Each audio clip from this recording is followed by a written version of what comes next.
Hello listeners everywhere. Welcome to the Archive of Audio Antiquities, a voyage into the vaults of wonders on the wireless. In a moment, Simon Exton and Ken Moss will be here to speak to you.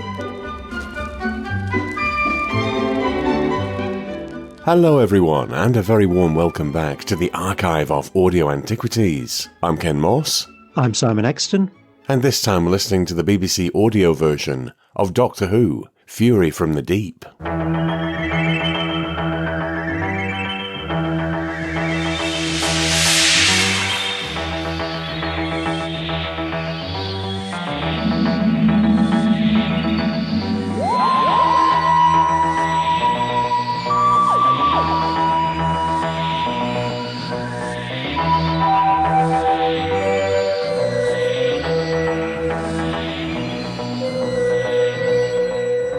This was published in 2005 as a narrated soundtrack, the linking material provided by Fraser Hines, who plays Jamie McCrimmon in the story, and the synopsis is: the TARDIS brings the Doctor, Jamie and Victoria to the south coast of present-day Earth. Something nasty is lurking in the gas pipelines of the North Sea, and before long the nearby refinery is under attack. Landing on a foam-covered beach, the travellers are at first mistaken for saboteurs. A number of the refinery personnel have been behaving strangely, and the base chief, Robson, is showing serious signs of stress. Meanwhile, Maggie Harris, having been stung by a mysterious frond of sea vegetation, is menaced by the sinister engineers Oak and Quill. As sentient foam and weed combine to frightening effect, it soon becomes clear that the danger emanates from beneath the sea. Can that really be a heartbeat coming from deep inside the refinery pipes? Will the Doctor and his friends be in time to prevent an entire takeover of Earth? And will they all escape with their lives? First broadcast in 1968, Fury from the Deep is the last story to feature Deborah Watling as the Doctor's companion Victoria. It's regarded as a classic adventure from the era of the Second Doctor. Looks so peaceful out there, doesn't it? I heard that noise again. I'm sure I heard a movement coming from inside the pipes. What kind of movement? Well, the same as I heard on the beach, a sort of thumping sound. Rubbish. Hysterical nonsense. She said she'd been stung by some seaweed or something. Seaweed? What in heaven's name is that? The advance guard. What happens to those that touch it? I think it's about time we started to believe him. I hope he knows what he's doing. Of course he does. I think. Here we go. They want to destroy everything. They think in that way they can destroy me. Don't you realize that what is going on here is beyond your comprehension? That whatever it is that's in the pipeline, that's jamming the impeller, that's taken over the rigs, is a menace and threat to us all? Even you don't know really how bad it is, do you? Well, no, not exactly. Every time we go anywhere, something awful happens. Too late. We'll never stop it now. But we've got to! Victoria! Come in, Doctor. We've been waiting for you. A lot of the Doctor Who episodes from the 1960s are still missing, but all of the audio soundtracks were recorded off-air by fans, and those have been cleaned up and tarted up and presented as audio CDs, and they're bloody good. So that's what we're listening to here. Now, we are deliberately going through the audio versions of Doctor Who, including the classic and previously what were considered lost stories. So this is nothing to do with the DVD release of the animation. This is purely the audio version. I'm not intimately familiar with Fury from the Deep. Dr. Exton, you are. Not massively. It's probably the season 5 story I'm least familiar with. Oh, I thought you knew this one quite well, because I can't say that I've really listened to it. I kind of do because it's Troughton, and he is by far my favourite Doctor, but it's never massively grabbed me, to be perfectly honest. Oh, now that is refreshing, because everybody hails this as, oh, it's the one, it's the all-time, it's the... No, that's the Web of Fear on this season. Oh, for you it is, yeah, but Fury from the Deep is always hailed as this colossal giant, this unassailable classic, and although I've heard it before in the past, I've not watched the animation yet, and I've never been gripped by it before as an audio story. On reflection, I'm not entirely sure why, because it is a really good story, and I've loved this re-listen. My primary impression, there are a lot of comparisons to be made with something like The Ice Warriors. That was the first thing that leapt to mind. I mean, it's the Base Under Siege season, Yeah. isn't it? Season 5. It was always called the Monsters season. The only real exception to that is Enemy of the World. And Enemy of the World is good. There's always been a sort of fan wisdom that Enemy of the World stands out because it's the one that isn't a Base Under Siege plot, and it was a breath of fresh air for the viewers at the time. I've spoken to a couple of the people who were viewers at the time, and they didn't really agree with that. They didn't have a problem with a lot of consecutive Base Under Siege shows because there was at least a month and a half in between each one. So this is much better because it's not a Base Under Siege. Wasn't really something that people who were watching at the time thought. That it's a more recent interpretation. Anyway, that's not what we're talking about. The Base Under Siege formula works brilliantly. There is a reason it is an absolute classic, and there's a reason it still works today. This is a pretty good example of it. It's a bit slow. I think you could probably tell the same story in 4 episodes, but it also gives room to breathe with Victoria's leaving. And I was thinking about this. She has about the most engaged leaving plot of any companion of the classic era. I've got to agree with that. That was the first thing that all the way through seeds are being planted. I think right from episode 1, aren't they? Yeah. That she's getting pretty sick of landing everywhere and it's just chaos. They never enjoy anything because there's always some adventure. The one that's close from a sort of plotting perspective is The Hand of Fear, and that because there's lots of is Sarah going to die stuff, but her personal plot where she leaves the TARDIS comes as a big shock at the end, whereas with Victoria it's built up all the way through, and there are little conversations that she has with the Doctor, and throughout her run she's had these little conversations with her Doctor. So it's the being so ancient conversation in Tomb of the Cybermen. So right back from the beginning of her time with the Doctor, they've had this sort of on-screen conversation chemistry. And that carries on with this. I think you really get a feel in this story the depth of the relationship between her and Jamie. Yeah, you've always said this to the point where I was listening out for it. Because I seem to remember at some point you said that Jamie was more or less in tears when they sort of kissed goodbye at the end. It's the way the performance kind of comes across. There's no way you can tell because it doesn't exist. But he's obviously desperately upset about the fact that she's leaving. Go back just a couple of stories to the Ice Warriors.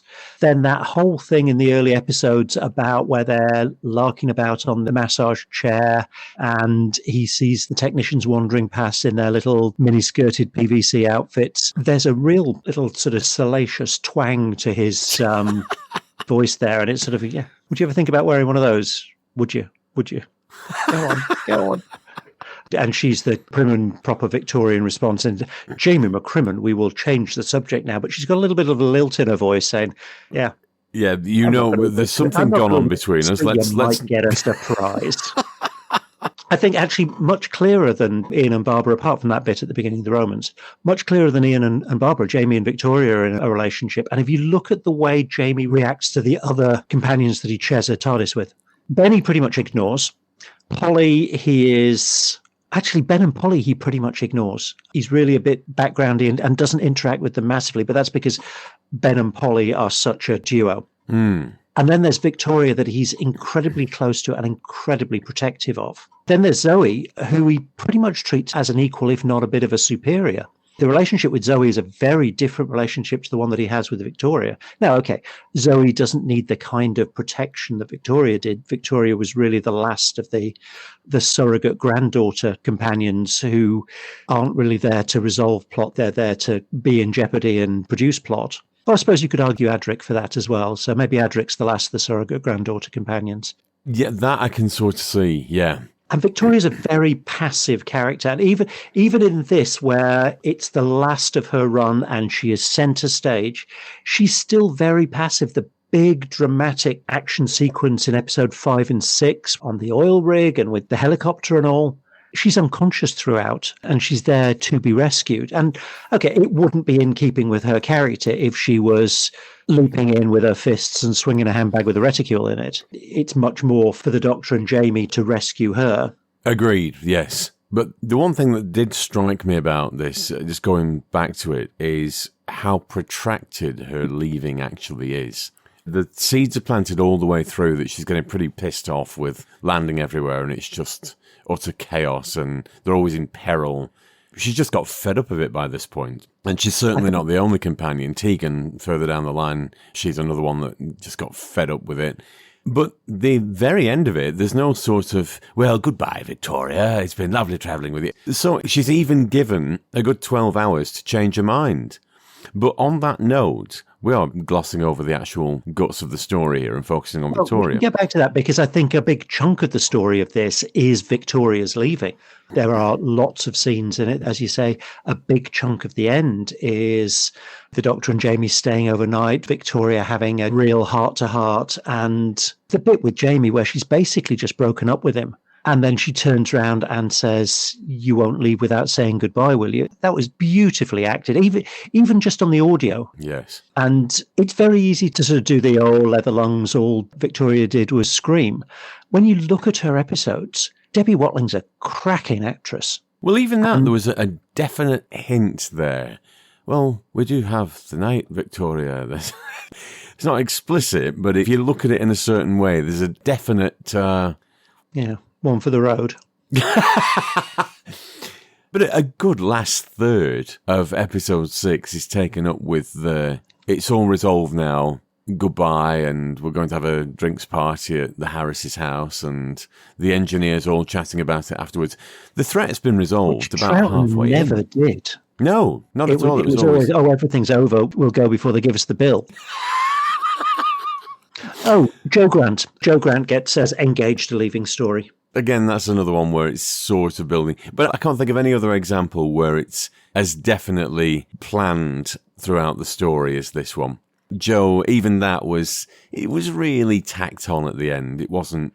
Oh, it wasn't. There's the way she's engaging with Cliff, the way she's starting to take note of what he says over what the Doctor says. Now, that's seeded right the way through the Green Death. It's not quite as obvious as this, because in this, it's clear that the reason that Victoria's leaving is because she is sick of all the danger, not because she's sick of the Doctor and Jamie, and not because she's found something to replace them with. Whereas Joe has found somebody who is a replacement for the Doctor, but also will give her an element of normal relationship that the Doctor wouldn't give. You can see that being built up right the way through the Green Death. Yeah, agreed. It's there. It's just this is, I think, the most explicitly planned exit that I can think of in classic Who. Even companions that go on to have romantic reasons for exiting. Oh, Vicky, perhaps. That's all signalled well in advance. Susan's relationship with David kind of happens in the last couple of episodes. Leela, it's sort of, you're what? Really? With him? This man that you've had no real interaction with on that level throughout the whole episode. Are you sure it's not Roden who should be standing there? But yeah, this is a beautifully done exit story. And the final sequence, and particularly that scene between Debbie Watling and Fraser Hines, even on audio, it is really moving. And it just goes to show what a cracking pair of actors they are. You're still not sure, are you? Yes. But it doesn't make it any easier, leaving you and the Doctor. We've been together a long time now. Has the Doctor said anything to you? No. You know what he's like. He wouldn't. He believes in people making up their own minds. Victoria, do you think you'll be happy here? Oh, I think so. The Harrises are very nice people. Yes, I know that, but they're not from your time, are they? I wouldn't be at ease back in Victorian times. I had no parents or family left there anyway. That's true. Jamie. Yes? You wouldn't go without saying goodbye, would you? Of course not. But that won't be till the morning anyway. Ian Levine, will you please just say there will always be 97 missing episodes? Because as soon as you say that, something will turn up. He's gone very quiet, the Cosmic Blancmange. He needs to come out of his little hobbit hole. Anyway, moving on to the story We really itself. need him in public, to be honest. Moving on to the story itself. We've done this back-to-back with The Slide. The same person who wrote The Slide, Victor Pemberton, wrote this. Now, knowing the background of what The Slide is and how it was a rejected Doctor Who story, you can see a lot of similarities with Fury from the Deep. And also, if you think about it, which I was doing all the way through, The Slide on television would have been a real bugger to do in those days. and what they've done with Fury from the Deep, because it's all hidden. You never really see the monster on screen beyond a few tendrils of seaweed down the sleeves of arms and costumes and things. Oh, and you do at the end. Oh, yeah, but it's only right at the end when basically, and I've seen I've seen the 16mm clips that were filmed by the crew at the time, which is all we've got really of this story. And looks great. It does look brilliant. But again, a lot of it's hidden by foam, which was a brilliant bit of visual effects subterfuge, really, that you don't really see anything on screen but a lot of foam and somebody thrashing about in a tentacle costume for a bit of one episode. The rest of it is all done, really, with your mind and a few bits of seaweed. Now, that's not bad, considering the scale of the thing. Really good acting performances. Oh, completely. There are scant clips from this that do exist. The most prominent of all is the scene with Mr. Oak and Mr. Quill terrorising Maggie Harris in the office, breathing gas over her. It's quite a creepy scene, actually. I'm not surprised that certainly the Australian censors gave that the chop. It's one of those scenes that's done largely without dialogue, and it's all in the acting performance. You can just see those two creepy blokes. What are you doing in here? Is there something that you want?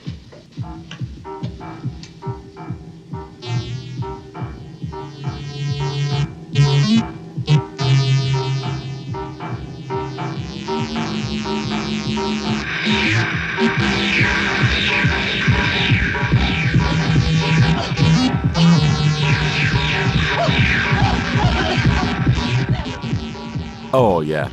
And what I was going to say about the audio is that the second half of episode 5 and the first half of episode 6 needs a lot of explanation about what's going on. And I think this is probably a little bit like Web of Fear 4, in that it was so visual that there's not an awful lot of dialogue going on. Well, they'd clearly got the helicopter and the stock footage of the helicopter, and they were going to make use of it. The one thing I would love to have seen on screen, the Doctor loops the loop in a helicopter. Something I believe is technically impossible. There's a lot of things on this that would be really nice to see. It's a massive shame that it doesn't exist, but pretty much all of 60s Who that doesn't exist, you can say that about. Plot-wise, it's another one where they go down the route of there's this massive threat and it's going to take over the world. The only sort of leap of logic in the whole thing that I could see was the nerve centre of the weed creature. They didn't know where this thing was, and they just assumed at the end that Robson was that was where he was leading them to. And lo and behold, it was. That bit of it didn't make an awful lot of sense from well, certainly the monster's point of view. Why would you have all these human slaves listening into what their plan was? We must destroy the nerve centre. So the captured humans take them to the nerve centre. That was the only bit of the thing that didn't really make a lot of sense to me. But no, that's not the biggest plot hole that I'd thought of. Victoria is the big threat to them, and because she gets Oak and Quill to back off when she screams, and they can't convert her because she'll just scream and repulse them. While she's unconscious in episode 5, why don't they just take her over? Because that would completely negate the threat to their invasion, and she wouldn't be able to scream and stop them. That is true.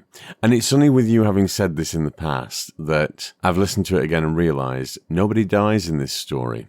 That's it's quite the only rare. one where no one does. And it's one of only 3 in the 60s where no one does. There's The Edge of Destruction. Is it The Savage is the other one? Yeah. I can't believe that's it. It's quite a bloodthirsty series on the quiet. From right at the beginning of episode 1, when Debbie Watling is doing her Victoria laughing acting, she sounds just like a baby crying. The Doctor scoops up a handful of foam. Hey, Jimmy, spill that. He playfully shoves the foam into his companion's face. Right. Right. Just as a final note, I will say this much about the audio releases from the BBC, and a lot of this has got to be laid at the doors of Mark Ayres. They are of stunning quality. Considering the source material, which is old reel-to-reel recorders, some of them were wired directly into the speakers of the TV by fans at the time. Some of them were literally just a 1960s microphone held against the speaker of the TV and recorded. Considering what they are, these are bloody marvellous recordings.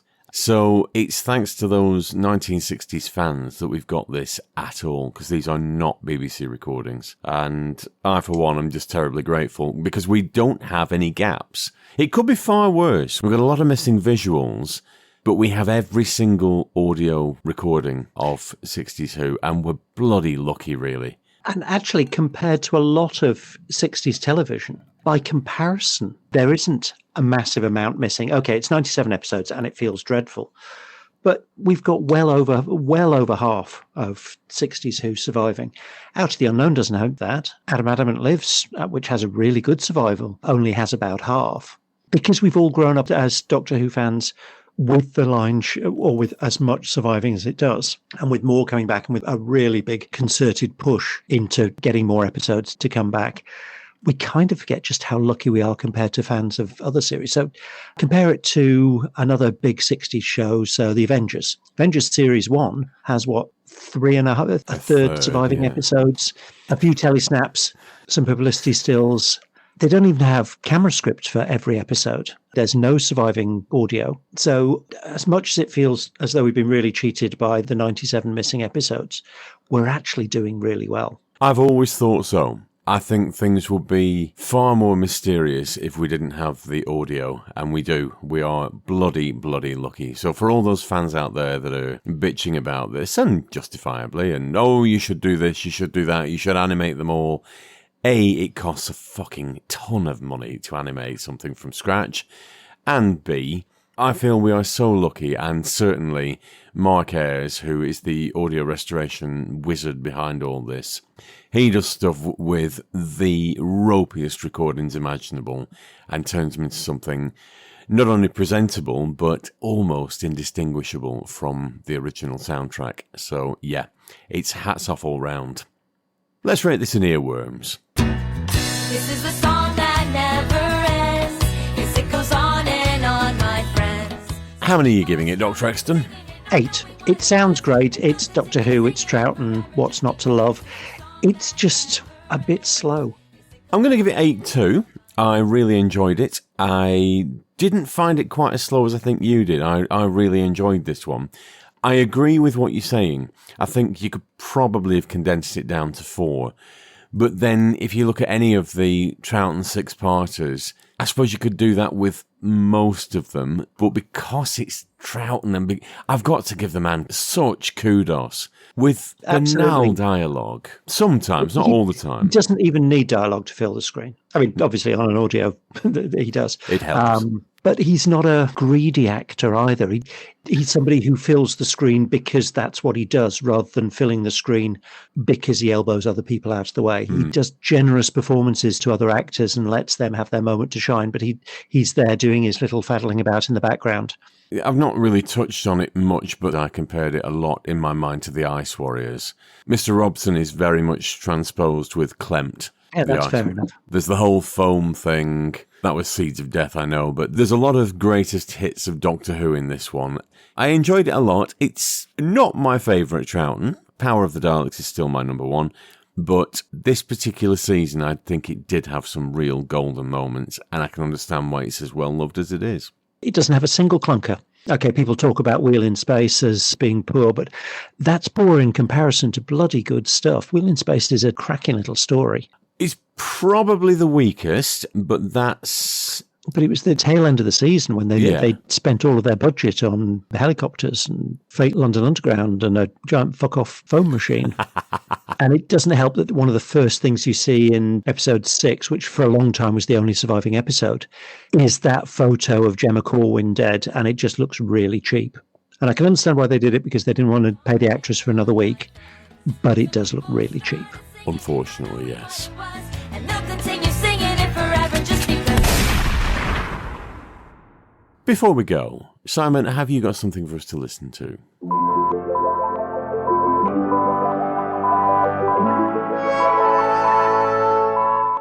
Again, sticking with the theme that we tend to do with our Doctor Who episodes, we're going to recommend a Doctor Who podcast, and that is the wonderfully entertaining Type 40.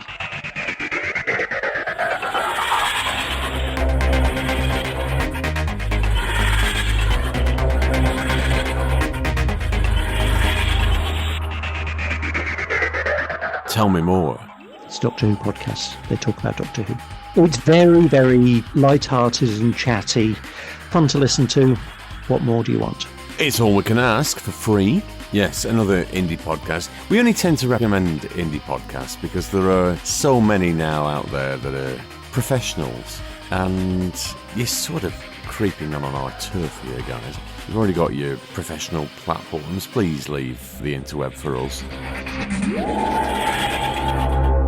But next time, we're listening to a series called Welcome to Our Village. Please invade carefully. Dr. Exton, brief précis?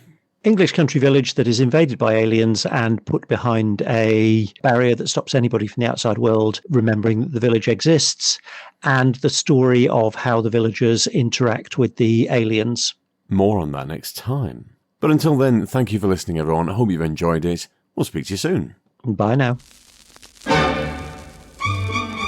The Archive of Audio Antiquities featured Simon Exton and Ken Moss, and the announcer was Jenny at Blue Box 99.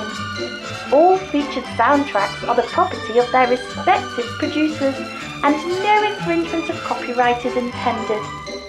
Title music was by Edward White, and the programme was produced by Maverick Productions.